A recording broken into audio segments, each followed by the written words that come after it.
আসসালামু আলাইকুম রহমতুল্লাহি বারাকাতু। প্রিয় দর্শক, বানান করে কোরআন মাজিদ রিডিং পড়ার নতুন একটি ভিডিওতে আপনাদেরকে স্বাগতম।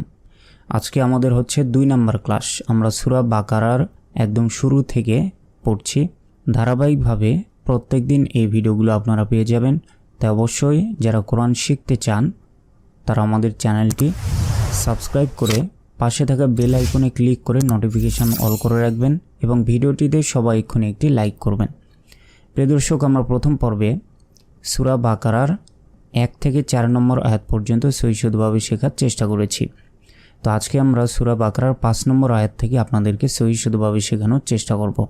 আর আপনি যদি কায়দা পর্বগুলো না দেখে থাকেন, অর্থাৎ আলিফ বা তা সা থেকে শুরু করে কোরআন মাজিদ কিভাবে পড়তে হয় তার নিয়মকানুন যদি না শিখে থাকেন, তাহলে অবশ্যই আমাদের চ্যানেলের মধ্যে কায়দা শিক্ষার পূর্ণাঙ্গ কোর্স রয়েছে। সেই কোর্সটি করে এসে তারপর এই কোরআন মাজিদ কিভাবে রিডিং পড়তে হয় এই কোর্সটি আপনারা করবেন। তো আজকে আমাদের 2 নম্বর ক্লাস সূরা বাকারা 5 নম্বর আয়াত থেকে আমরা সহিষ্ণুভাবে শিখব। চলুন শুরু করি। আউযু বিল্লাহি মিনাশ শাইতানির রাজীম। বিসমিল্লাহির রহমানির রহিম।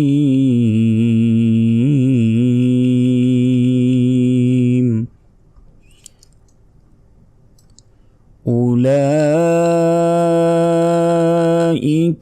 আলা হুদাম মির রাব্বিহিম। এখানে দেখুন, আলিফের ওপর জবরজের পেশ থাকলে আমরা সকলে জানি আলিফকে হামজা বলতে হয়। তাহলে হামজা পেশ উ, তারপর ওয়াও অক্ষরের উপর বা নিচে জবরজের পেশ কিছু নেই, তাই এই ওয়াও আমরা উচ্চারণ করব না, সরাসরি লামকে আমরা উচ্চারণ করব।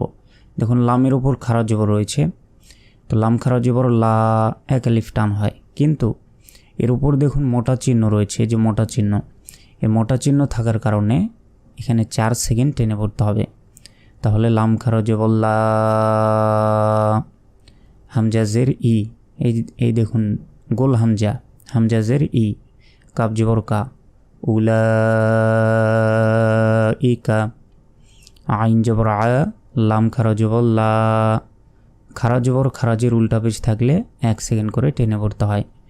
আলা, হা পেশ হু, দাল মিম জবর দাম, হুদাম। এখানে ইয়া অক্ষরে উচ্চারণ হবে না, কারণ ইয়ার উপর বা নিচে জবরজের বেশ কিছু নাই, তাই ইয়াটা বাদ।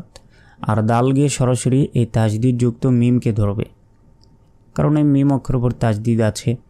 আর যে অক্ষরের উপর তাজদিদ থাকে সেই অক্ষর কয়বার উচ্চারণ করতে হয়? 2 বার। এগুলো কিন্তু আমি কায়দা পর্বে আপনাদেরকে শিখিয়েছিলাম। তাহলে দাল গিয়ে মিমকে ধরবে এবং দালের ওপর যে 2 জবর রয়েছে, 2 জবরের উচ্চারণ হবে না, এখানে একটি জবরের উচ্চারণ হবে, দাল মিম জবর দাম, এবং গুন্না হবে। এখানে কেন গুন্না হবে বলুন তো? এটিও কিন্তু কায়দা পর্বে আমি শিখেছি। 2 জবর এটাকে কি বলে? তানবিন। তো দেখুন, তানবিনের পর মিম এসেছে, ইয়া মিম নুন ওয়াও, এই 4টি অক্ষরের মধ্যে যে কোনো একটি অক্ষর আসলে গুন্না করতে হয়। তাহলে হুদাম, এই মিম গিয়ে সরাসরি এই রকে ধরবে, কারণ এই মিমের পর এই নুনকে ধরতো, কিন্তু ধরলো না কেন? কারণ নুন অক্ষরের উপর সাকিন আছে, কিন্তু পরের অক্ষরে আবার এই র অক্ষরের উপর তাজদিদ আছে, তাজদিদের পাওয়ার বেশি।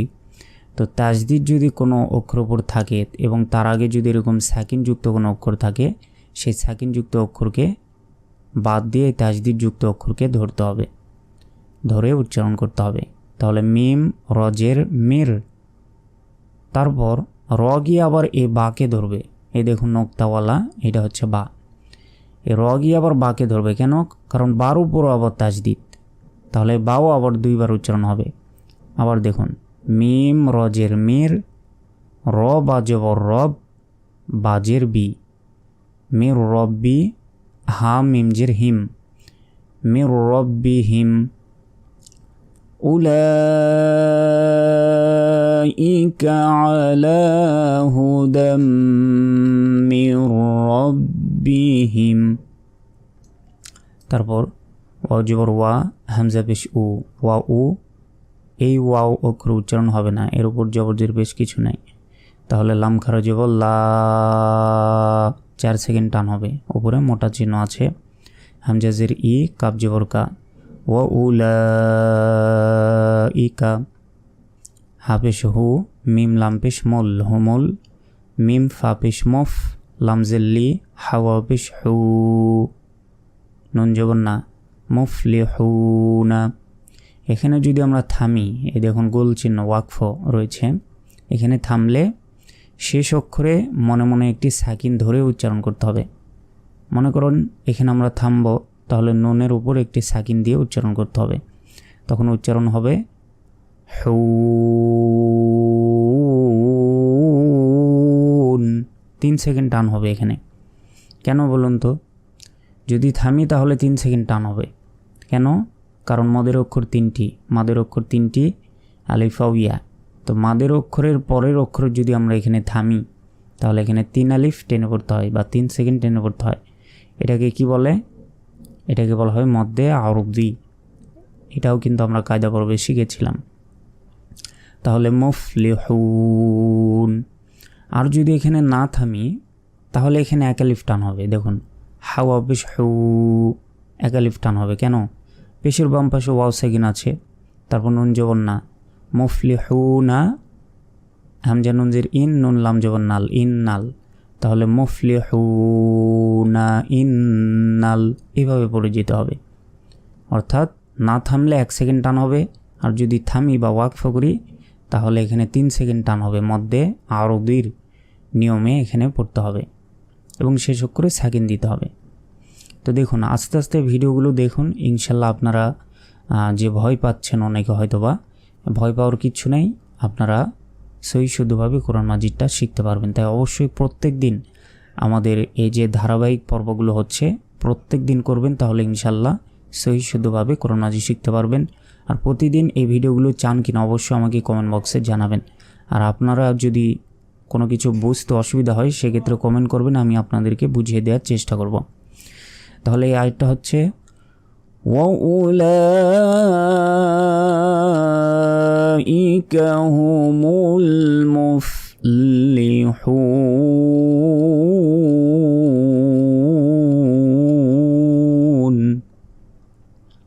তারপর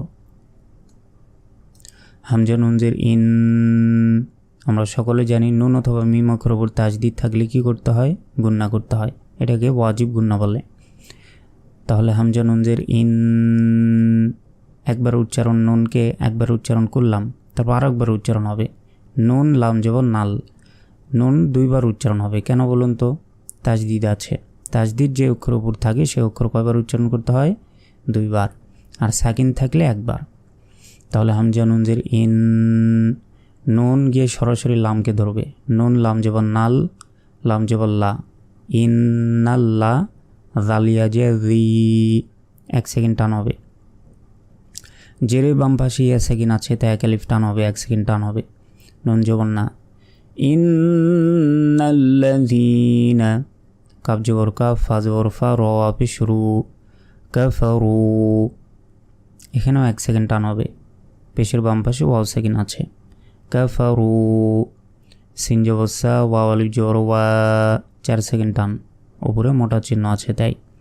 হামজা 2 পেশ উন, সাওয়াউন, আইন জবর আ, লাম ইয়া জবর লাই, হা মিম জের হিম, আলাইহিম। হামজা জবর আ, হামজা নুন জবর আং। এখানে কেন গুন্না হলো বলুন তো? দেখুন নীল কালি দিয়ে লেখা আছে। আমি যে কোরআন শরীফ দিয়ে আপনাদেরকে পড়াচ্ছি, আপনারা যাতে সহজেই পড়তে পারেন সেই কারণে এই কোরআন শরীফ দিয়ে পড়াচ্ছি। এখানে কালার দিয়ে লেখা আছে, দেখুন কোথায় গুন্না করতে হবে। যেখানে ইকফা গুন্না সেখানে এই কালার, যেখানে ঈদগাম গুন্না সেখানে এই কালার, যেখানে ওয়াজিব গুন্না সেখানে এই কালার দিয়ে লেখা আছে। তারপর কোথায় কলকলা করতে হবে, ধাক্কা দিয়ে পড়তে হবে, সেখানে আবার আলাদা কালি দিয়ে লেখা আছে। তো সেই কারণে আমি যে ভিডিওগুলো দিচ্ছি অবশ্যই আপনারা প্রত্যেক দিন দেখবেন, ইনশাল্লাহ সহি শুদ্ধভাবে শিখতে পারবেন। দেখুন নুন সাকিন অথবা তানবিনের পর ইকফার 15টি অক্ষরের মধ্যে যে কোনো একটি অক্ষর আসলে গুন্না হয়, বাংলার অনুসারের মতো উচ্চারণ হবে। তো এখানে নুন সাকিনের পর ইকফার অক্ষর জাল এসছে, তাই গুন্না হবে। হামজা নুন জবর আং, জাল র জবর জারু, আং জারু, তা জবর তা, হামিম পেশ হোম, আং জারু তা হোম, হামজা মিম জবর আম, লাম মিম জবর লাম, লাম। তারপর তানুন পেশ তুং, এখানেও দেখুন নুন সেকেন্ডের পর ইকফার অক্ষর জাল এসছে, তাই গুণ না। তারপর জাল রজে জির, হামিম পেশ হোম, তুং জির হোম, লাম আলিফ জবর লা, 1 সেকেন্ড টান হবে, জবরের বাম পাশে খালি আলিফ আছে তাই। ইয়া হামজা পেশ ইউ, লা ইউ, মিম জের মি, নুন ওয়া পেশ নো, 1 সেকেন্ড টান হবে, কারণ পেশের বাম পাশে ওয়াও সেকেন্ড আছে, নুন জবর না, লা ইউ মিনুনা। কিন্তু এখানে যদি থামি তাহলে এখানে 3 সেকেন্ড টান হবে, তখন মধ্যে আরবির নিয়মে এখানে পড়তে হবে, কারণ মদের অক্ষর 3টি, আলিফ ওয়াও ইয়া, এখানে ওয়াও এসছে, তো ওয়াওয়ের পরে যদি এখানে আমরা থামি তাহলে এখানে 3 সেকেন্ড বা 3 আলিফ টেনে পড়তে হবে, এবং শেষ অক্ষরে সাকিন দিতেই হবে যদি থামি। লা ইউমিনুন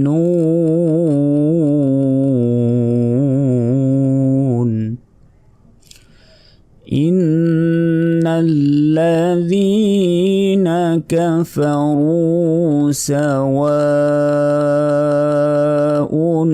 আলাইহিম আআনযারতাহুম আম লাম তুনযিরহুম লা ইউমিনুন।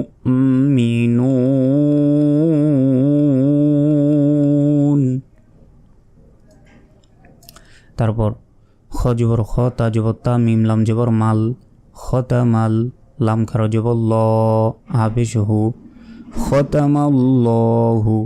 এখানে একটি বিষয়, এটিও আমি কায়দা পর্বে শিখিয়েছিলাম।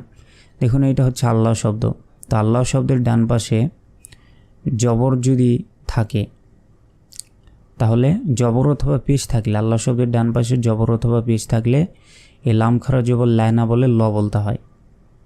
তো এখানে দেখুন এটা ধরুন আল্লাহ শব্দ, তার ঠিক ডান পাশে কি রয়েছে, যে আলিফ, কিন্তু আলিফের ওপর জবরজের বেশ কিছু নেই, তো ওটা বাদ। তাহলে দেখতে হবে তার আগের অক্ষর কি আছে। তো আল্লাহ শব্দের ডান পাশে কি রয়েছে, হাতের ডান দিকে জবর রয়েছে, তাহলে লাম খারা জবর লা না বলে ল বলতে হবে। কিন্তু এই মিমের নিচে যদি জের থাকতো তাহলে লাম খারা জবর লাই বলতাম, যেহেতু জবর রয়েছে তাই ল বলতে হবে। খতামাল্লাহু, আইন জবর আ, লাম খারা জবর লা, আলা। এই দেখুন খারা জবর খারাজের উল্টা পেশ থাকলে এক আলিফ করে টেনে পড়তে হয়। কফ পেশ কো, লাম পেশ লু, পেশের বাম পাশে ওয়াও সাকিন আছে, তাই এখানে এক আলিফ টেনে পড়তে হবে। বাজের বি, হামিম জের হিম, কলু বি হিম, ওয়া জবর ওয়া, আইন জবর আ, লাম খারা জবর লা, ওয়া আলা, লাতেও 1 সেকেন্ড টান হবে। কুলুবিহিম ওয়া আলা, সিন মিম জবর সাম, আইন জের আই, হামিম জের হিম, সামঈহিম। এখানে আমরা থামতে পারি। খতামাল্লাহু আলা কুলুবিহিম ওয়া আলা সামঈহিম। তারপর ওয়াও জবর ওয়া, আইন জবর আ, লাম খারা জবর লা। এখানে খারা জবর থাকলে এক আলিফ টান হয়, কিন্তু এর উপর দেখুন চিকন চিহ্ন আছে, চিকন চিহ্ন থাকলে 3 সেকেন্ড টেনে পড়তে হয়। ওয়া আলা, হামজা বা জবর আব, এখানে আব বলা যাবে না, বলতে হবে আব। আব কেন? কারণটি হচ্ছে কফ, ত বা জিম দাল এই 5টি অক্ষরের উপর এরকম সাকিন থাকলে সে অক্ষরকে ধাক্কা দিয়ে উচ্চারণ করতে হয়, এটাকে কলকলা বলে। ধাক্কা বা প্রতিধ্বনির মতো উচ্চারণ হবে। দেখুন হামজা বা জবর আব, আব, আব, সদালু জবর স, 1 সেকেন্ড টান হবে, জবরের বাম পাশে খালি আলিফ আছে। রজের রি, হামিম জের হিম, আব সরিহিম। গইন জের গই, শিন আলিফ জবর শা, ওয়া জবর ওয়া, তা 2 পেশ তুন, এটা হচ্ছে গোলতা। আর একটা তা রয়েছে যে এরকম এরকম, তো আমি যেটা এখন পড়লাম এটা কি, এটা হচ্ছে গোলতা। তাহলে তা 2 পেশ তুন, গইশা ওয়া তুন।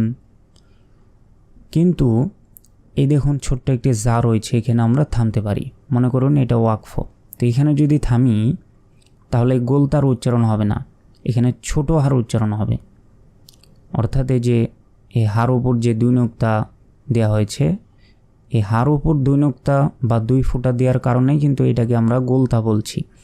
তো এই 2 নোক্তা তখন আর উচ্চারণ হবে না যদি আমরা থামি সেক্ষেত্রে, এবং শেষ অক্ষরে সাকিন দিতে হবে যদি আমরা থামি, তখন উচ্চারণ হবে ওয়াও হা জবর ওয়াহ। যদি থামি সেক্ষেত্রে রিশা ওয়াহ, কিন্তু এখানে যদি না থামি তাহলে কি হবে, তখন এই গোল তারই উচ্চারণ হবে। যদি না থামি তখন উচ্চারণ করতে হবে তা 2 পেশ তুন, কিন্তু পরের অক্ষরে আবার কি রয়েছে, ওয়া অক্ষর উপর তাজদিদ, তাহলে উচ্চারণ করতে হবে এই তা ওয়াও পেশ তুং এবং গুন্না হবে। কারণ এই যে দেখুন 2 পেশ, এটা তানবিন, তানবিনের পরে ইয়া মিম নুন ওয়াও, এই 4টি অক্ষরের মধ্যে এখানে ওয়াও এসছে, তাই এখানে গুন্না হবে। তখন বলতে হবে গিশাওয়াতুন ওয়া লাহুম আযাবুন, এভাবে পড়ে যেতে হবে। তো যেহেতু আমরা থামবো, তাহলে এই গোল তাকে আমরা হা অক্ষরে উচ্চারণ করব এবং শেষ অক্ষরে সাকিন দিয়ে উচ্চারণ করব। গিশাওয়া ওয়ালা আবসারিহিম গিশাওয়া, তারপর ওয়া জবর ওয়া, লাম জবর লা, হা মিম পেশ হুম, ওয়া লাহুম, আইন জবর আ, দাল আলিফ জবর দা, আযা, বা 2 পেশ বুন, আযাবুন, আইন জবর আ, যয়া জা যুই, মিম 2 পেশ মুন, আযীমুন। এখানে যদি থামি শেষ অক্ষরে সাকিন দিয়ে উচ্চারণ করতে হবে এবং এখানে 3 আলিফ টেনে পড়তে হবে, আযীম। ওয়ালাহুম আযাবুন আযীম।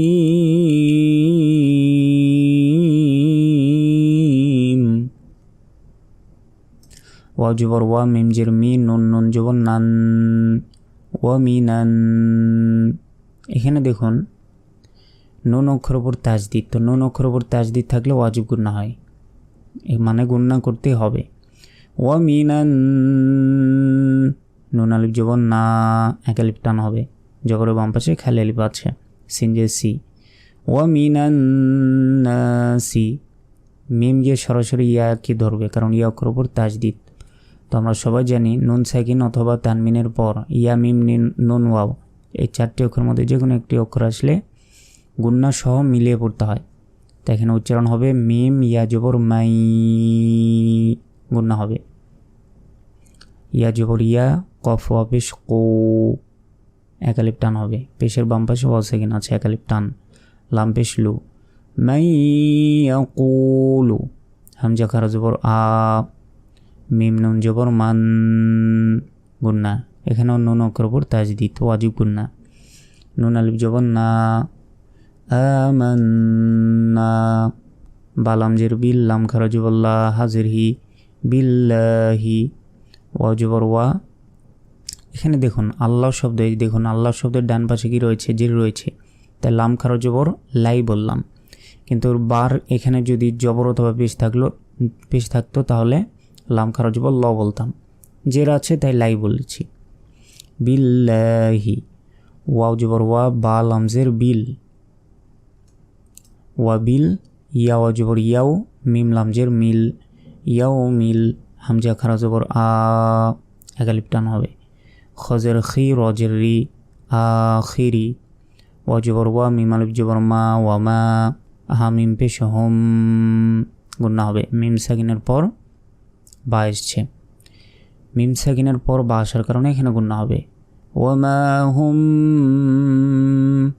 বা জের বি, মিম হামজা পেশ মো, বিমো, মিম জের মি, নুনিয়া জের নি, নুন জবর না, বিমুমিনিনা, থামলে শেষ অক্ষরে সাকিন দিতে হবে এবং মদের অক্ষর 3টে আলিফ ইয়া, তো এখানে ইয়া এসছে, ইয়ার পরে যদি আমরা এই অক্ষরে থামি তাহলে এখানে 3 সেকেন্ড টান দিতে হবে, এটাকে মধ্যে আরও 2 বলে। বিমুমিনিন,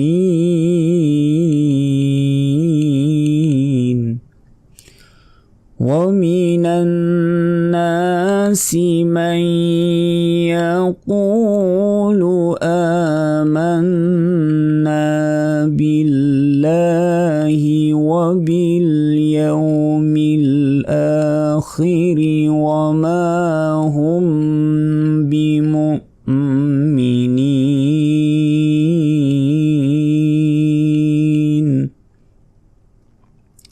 তারপর ইয়া পেশ ইউ খ খারা জবর খ ইউ খ দাল জেদ্দি আইন ওয়া পেশ উ নুন জবর না নুন লাম জবর নাল ইউ খ দিউ নাল লাম খারা জবর ল হা জবর হা ইউ খ দিউ নাল্লাহা আল্লাহ শব্দের ডান পাশে জবর অথবা পেশ থাকলে কি হয় লাম খারা জবর লা না বলে ল বলতে হয় ল হা তারপর ওয়াও লাম জবর ওয়াল ওয়াও লাম জবর ওয়াল লাম জবর লা জালিয়া যে জি নুন জবর না ইউখাদিউনা আল্লাহ ওয়াল্লাযীনা হামজা খারা জবর আ মিম জবর মা নুন ওয়া পেশ নু আমানু এখানে যদি থামি তাহলেও আমানু এভাবেই বলতে হবে এবং 1 সেকেন্ড টান হবে এখানে يخادعون الله والذين آمنوا তারপর ওয়াও জবর ওয়া মিম আলিফ জবর মা ওয়া মা ইয়া খ জবর ইয়াখ দাল জবর দা ইয়াখদা আইন ওয়া পেশ উ নুন জবর না ওয়া মা ইয়াখদাউনা হামজা লাম জের ইল লাম আলিফ জবর লা 3 সেকেন্ড টান হবে এখানে কারণ উপরে চিকন চিহ্ন আছে ইল্লা হামজা নুন জবর আং গুণা হবে নুন সেকেন্ডের পর ইকফার অক্ষর ফা এসছে তাই গুণা ফা পেশ ফু সিন জবর সা হাম ইম পেশ হোম আং ফুসাহুম ওয়া জবর ওয়া মিম আলিফ জবর মা ওয়া মা জবরের বাম পাশে খালি আলিফ আছে তাই এখানে এক আলিফ টেনে পড়তে হবে ইয়াসিন জবর ইয়াস আইন পেশ উ র পেশ রু এক আলিফ টান পেশের বাম পাশে ওয়াও সেকেন্ড আছে নুন জবর না ইয়াশউরুনা থামলে শেষ অক্ষরে সাকিন দিয়ে উচ্চারণ করতে হবে এবং মদের অক্ষর 3টি আলিফ ওয়া ইয়া এখানে ওয়াও এসছে ওয়াওয়ের পরে যদি পরের অক্ষরে থামি তাহলে এখানে 3 আলিফ টেনে পড়তে হবে ওয়ামা ইয়াশউরুন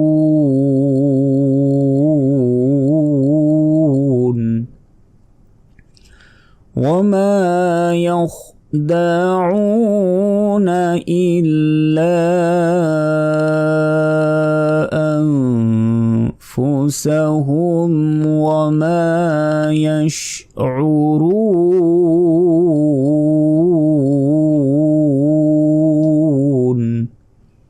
সুপ্রিয় দর্শক শ্রোতা আমরা আজকের ভিডিওতে সূরা বাকারার 9 নম্বর আয়াত পর্যন্ত আপনাদেরকে সহিষ্ণুভাবে শেখানোর চেষ্টা করেছি তো প্রিয় দর্শক প্রত্যেকদিন এই কোরআন মাজিদ বানান করে রিডিং পড়ার এই ভিডিওগুলো দেখবেন তাহলে ইনশাআল্লাহ সহিষ্ণুভাবে শিখতে পারবেন আজকে ছিল 2 নম্বর পর্ব তো 3 নম্বর পর্বটি অবশ্যই আপনারা দেখবেন এবং এই ভিডিওর ডেসক্রিপশন বক্সেও সব ভিডিওর লিঙ্ক দেওয়া থাকবে সব পর্বের লিঙ্ক দেওয়া থাকবে সেখানে ক্লিক করলেও আপনারা দেখতে পারবেন অথবা চ্যানেলের ভেতর প্রবেশ করলে আপনারা বাকি পর্বগুলো পেয়ে যাবেন তো প্রিয় দর্শক আজকের ভিডিওটি পর্যন্তই 3 নম্বর পর্বটি দেখার আমন্ত্রণ জানিয়ে আজকের মতো এখানেই শেষ করছি আসসালামু আলাইকুম ওয়া রাহমাতুল্লাহি ওয়া বারাকাতুহু